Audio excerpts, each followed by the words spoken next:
ईश्वर का भय जीवन के सभी प्रयासों में ईश्वर को प्रथम स्थान देता है। प्रभु के भय की भावना के बिना ईश्वर को प्रथम स्थान देना कठिन हो जाता है। इसके लिए प्रभु के भय की भावना, या यूं कहें, उस गहन ईश्वर सम्मान की आवश्यकता होती है जिसे प्रभु का गहरा संदर्भ कहा जाता है।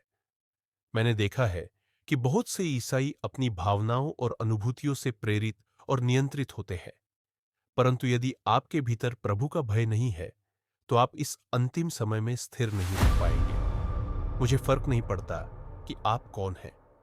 मुझे फर्क नहीं पड़ता कि आप खुद को कितना अभिषिक्त समझते हैं।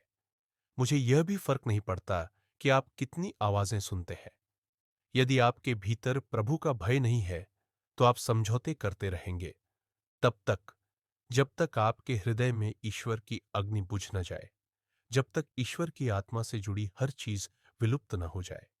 क्योंकि जब भी हम पाप में जीते हैं, कोई न कोई दिव्य सत्ता हम में मर जाती है, और वह तब तक मरती रहती है जब तक कि पूरी तरह से नष्ट न हो जाए। इसलिए ईश्वर का भय ही हमें जीवित रखेगा। हे प्रभु, मुझे प्रभु के भय की आत्मा से बपतिस्मा दे। यदि कुछ भी हो तो यही मेरी प्रार्थना हो। अपनी कार को भूल जाओ, अपने आराम को भूल जाओ। अब आओ। मुझे ईश्वर का एहसास नहीं हो रहा। किसे परवाह है तुम्हारी भावनाओं की? हमें तुम्हारी भावनाओं की परवाह नहीं है, क्योंकि ईश्वर तुम्हारी भावनाओं में नहीं है। हमें ईश्वर के वचन की परवाह है। हालेलुया।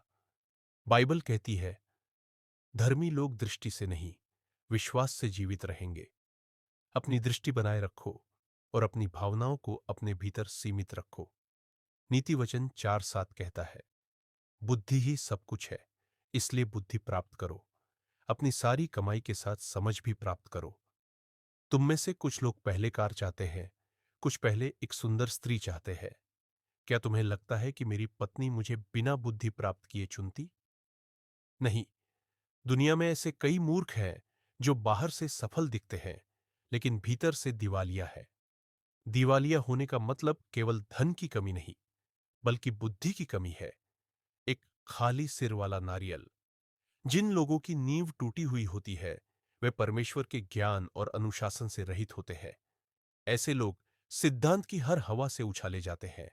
उनमें स्थिरता और प्रतिबद्धता का अभाव होता है। तो फिर बुद्धि क्या है?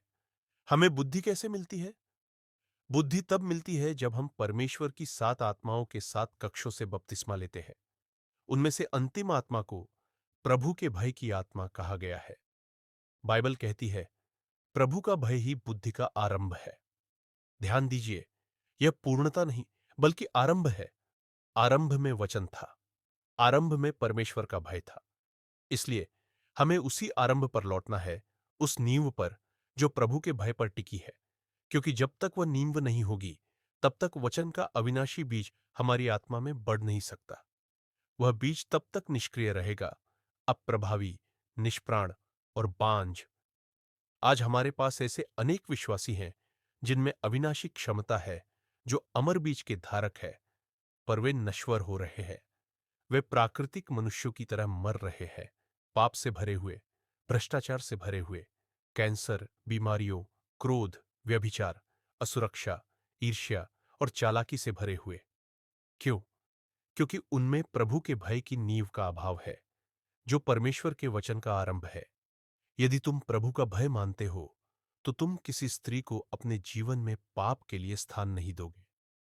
यदि तुम प्रभु का भय मानते हो, तो तुम किसी पुरुष को तुम्हें छूने नहीं दोगे। यदि तुम प्रभु का भय मानते हो, तो तुम पद पर रहकर झूठ नहीं बोलोगे, न ही किसी ऐसी वस्तु को चुराओगे जो तुम्हारी नहीं है। क्योंकि जो ईश्वर का भय मानता है, वह कोई ऐसा कार्य नहीं करता जिससे ईश्वर को ठेस पहुंचे। हे प्रभु, ईश्वर का भय आज्ञा पालन में पाया जाता है। ईश्वर का भय मानने का सबसे बड़ा चिन्ह है उसकी आज्ञाओं और समय पर दिए गए निर्देशों का पालन। इसलिए आज अपने हृदय से पुकारो, हे मेरे पिता, यीशु के नाम में मैं तुझसे विनती करता हूं, मुझे प्रभु के भय की आत्मा से बपतिस्मा दे।